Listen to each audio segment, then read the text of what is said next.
Hello everyone and welcome back to another video of Club Life, continuing off from where we were last time. To load my save. We're up to another week of school. This one isn't like the other weeks. Constantly thinking about the crazy clubs I've joined. Even though it's Monday, the clubs are on my mind. Maybe I can learn about something when this is clock. I should focus on my schoolwork. I should relax. I'll see about asking someone about the clock, I think. Miss Navarro, finally get to see you again. Happy Monday. Sure. Happy Monday.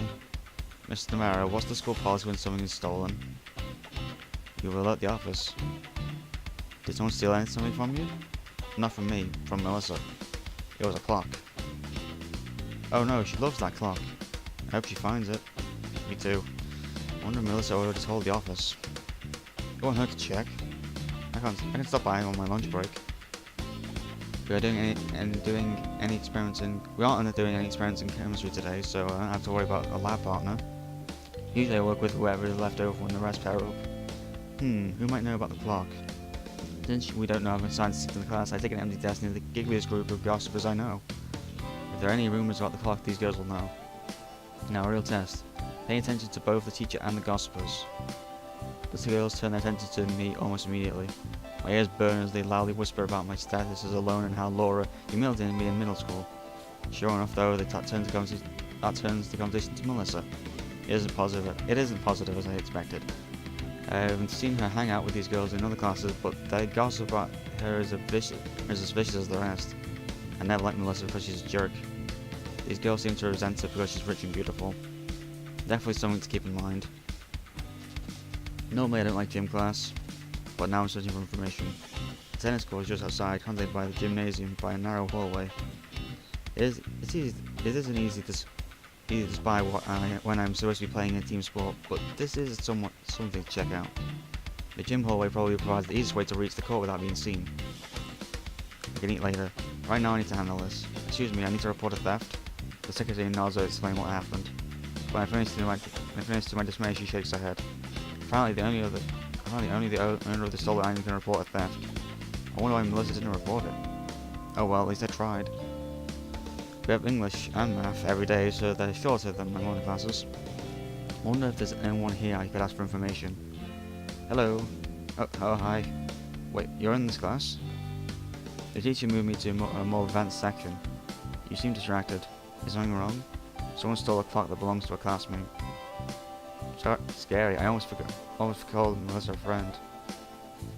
Stolen proceeds to be investigated by the office authorities. You should not be involved. Oh, I'm just distractedly hoping if she gets it back. I guess I shouldn't ask her any questions. Despite my hopes, there aren't any more opportunities in the literature class to ask people about stolen clocks. Maybe I can think of a good cover story. No, there's only one going to go think about calculus. It's taught by Miss Navarro. Today there's another reason I'm glad to be here. Instead of taking my usual seat, I head over to Melissa. Hey, what do you want? Nice way to treat me when I'm trying to help you. You should report the theft to the office. I tried, but they said it has to be you. Oh, well, that is... Perhaps I will. Thank you. What's that all about? Didn't you want to report it? What? Ahem. Miss Navarro gazes fixed on me and I realize I'm the only student not in my seat. Sorry. I'll talk to Melissa after class. When the bell rings at the end of the period, she's nowhere to be found. Looks like I'll have to wait until tomorrow to talk to her. After school today, there are no chatting groups in the tennis club. Everyone stands together in happy silence. There is no clock chiming for the bleachers, and when Melissa stands in front of us, no one screams their devotion. This feels weird. I almost missed the way it was before. Well, everyone, it's time to practice. Find a partner or group and practice your skills. She seems so lifeless without a clock. Is it that important to her? What should I do? I'll talk to her. At the rest of the club heads with long sides and long faces, I approach Melissa. Hey. Yes, did you learn anything? Well, nothing definite, but... Don't hedge. Tell me what you know. There are some girls in chemistry with me who like to gossip. I've heard them saying some mean things about you. They're just jealous. Couldn't jealousy be a motivation for stealing your clock? Well, what? You mean it might be an attack on me personally because they don't like me? I hadn't thought of that. Also, did you report the test at the office yet? Perhaps I will tomorrow. Is there a reason you didn't? It's none of your business. If you want to help, then I suggest you do so instead of concerning yourself with my affairs. A little touchy, aren't you? Besides, how can I look for something stolen from her without being involved in her affairs? Now hurry up and find my clock. Alright. At least this still counts as being in the club. Unless Melissa betrays me. It hasn't occurred to me though before, but if this Miss Navarro sees me and thinks I quit tennis or skipped it, I'm at Melissa's mercy. No one else knows about our agreement. If it was anyone but Melissa, I would have been worried, but after what she did to me, I can't go back and accuse her of setting me up. For now, at least I have to take it as face value. If I were still on clock, where I'd really be? Yes, I have no plan. I spent the remainder of the afternoon casually strolling by the other club locations to see who else is around. There are a few other held on Tuesday, and maybe I can find the gossips. By the time the club period ends, I've spotted 3 of our potential thieves. One of them could have gone to the tennis court and noticed Melissa left the club unattended. Not that I have any actual proof. On my way home, however, I can't help but think I have no idea what I'm doing. By the time I arrive for the swimming club and change into my swim trunks, Janet is already by the pool. She looks agitated. Instead of reading, she paces back and forth and occasionally clenches her fists. I hang back, unsure if I should approach her when she's in such a state. Oh, she runs up to me. Are you ready? For what? What? To swim, of course. She asks shakily. We have to be the best team in the region. Though I can say another word, she dives into the water. She's right though. Winning the spring swim meet is the easiest way to ensure the threat against the club comes to nothing. I jump to the pool after her. I'll race as hard as possible. Even though she's fired off strokes names, at least she's giving orders, I don't mind. It's better than being in charge of our swim practice overall. Ready? We kick off from the wall at the same time, but Janet swims with strange fury and pulls into the lead. Partway through the race, I realise I don't actually know how to do the butterfly. Still, I swim the laps as well as I can, though I can't compete with her furious strokes. She ends well ahead of me and waits patiently at the edge of the pool until I finish. How did you learn to swim like that? Swimming is an important part of my life.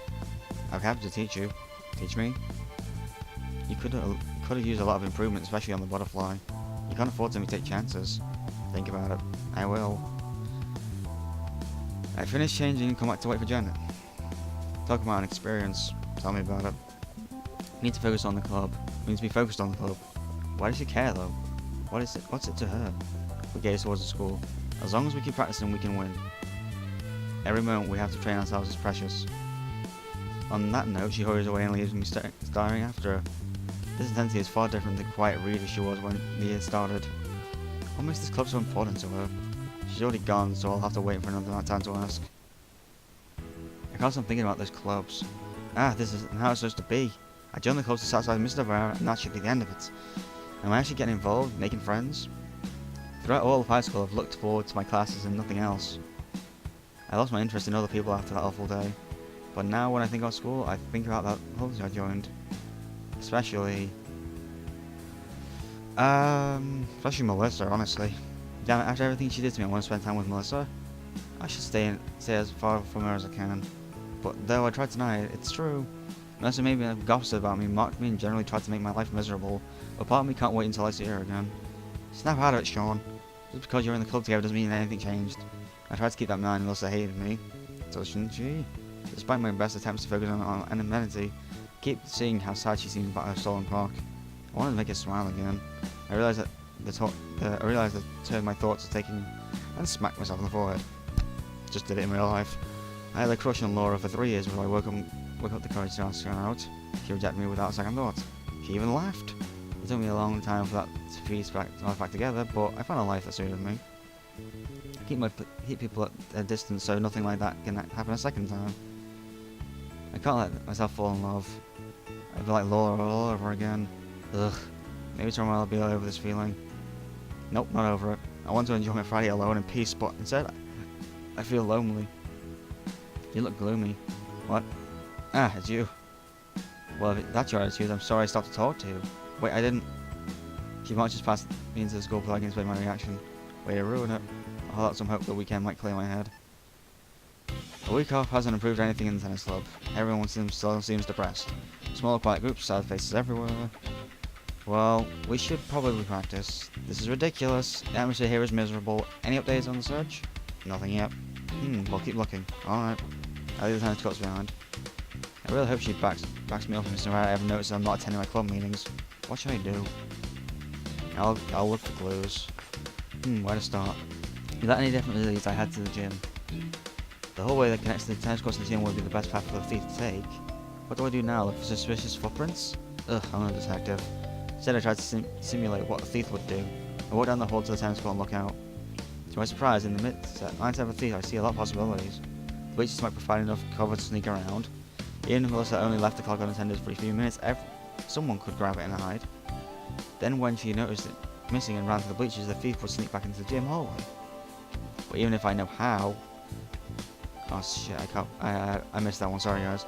Maybe I shouldn't actually walk through the thief's steps. I feel a little silly, but I creep onto the tennis court using the cover I noticed earlier. Most of the suspicious positions were correct. No one in the club ever looked at me. I make it all the way to the final point where the thief would have climbed to the clock's location. Here, he or she probably had it right here. What the? Torn fabric right where I think the thief hid, snatching the cloth after snatching the cloth. Can it be? It's almost too much to hope, but I pluck a material free from the sharp edge and snagged it. The soft gauzy materials look like it's belonged to a scarf or shawl. Interesting. This definitely gives me something to think about over the week ahead. When I arrive at the pool for the next meeting of the swim club, Janet is already in the water. She swims down the pool and then returns. After 3 courses, she notices me at last and swims up to the edge. That's a gallery pick. Oh hi. Getting an early start? Yes, I keep thinking about what will happen if the swimming club shuts down. Just in case, I want to make as much use of the pool as possible. Plus, it will be help our team win the swim meet. She looks even more serious than she did last time. Come on, don't waste time. She thinks I'm wasting time. I'll swim with you. Thank you. She looks at me happy, so happy I'm a little startled. I didn't offer to do anything unusual. On your marks, another race. She counts up, goes down before I can ask, and kicks off. I perform slightly better than I did the previous time, but she still wins. She's a completely different person when she's in the water. Fast, energetic, forceful. I thought we might get a chance to talk more, but Janet doesn't let up for a minute. Races, practice, trying new strikes, refining old strokes. I swear we swim for an entire swim meet before the rest of the swim club even gets started. What happened to the quiet, mild-mannered Janet I met before? At last she slows down, zooms to the edge of the pool and stretches. It's frustrating, isn't it? Knowing someone is out to get you and you don't know who or why. I felt like that a lot. What do you mean? Should I tell her about Laura? I'll tell her. I think I can trust her. Not like most of the school doesn't already know. Before high school, there was a girl I liked. One day I finally asked her out and she rejected me. But it was worse than that. Another girl in my class found about it and she mocked me for it. She made sure I was excluded from everything. Everyone in the school. I knew I was a loser who... Ugh. That sounds awful. I always wondered why. Not why Laura didn't like me, or why the other girl wanted to hurt me so badly. Ever since then, I guess I've been a little paranoid. I understand. Especially paranoid, I definitely understand that. After all, nope, never mind. You got it too, okay. I'm glad you're here, Sean. You are? I don't have any friends in the club. If I had to face this all alone, it would be really difficult. So, thank you. She looks like she might cry. It makes me feel more than a little guilty. After all, I was more or less blackmailed into joining the club. But I just smile at her and as the meeting comes to an end and we go our separate ways. Time passes faster than I expected.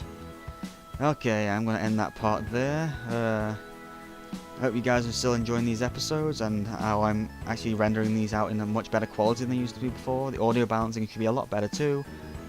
And yeah, hope you guys enjoyed this episode and I'll see you in the next one, everybody. Peace out.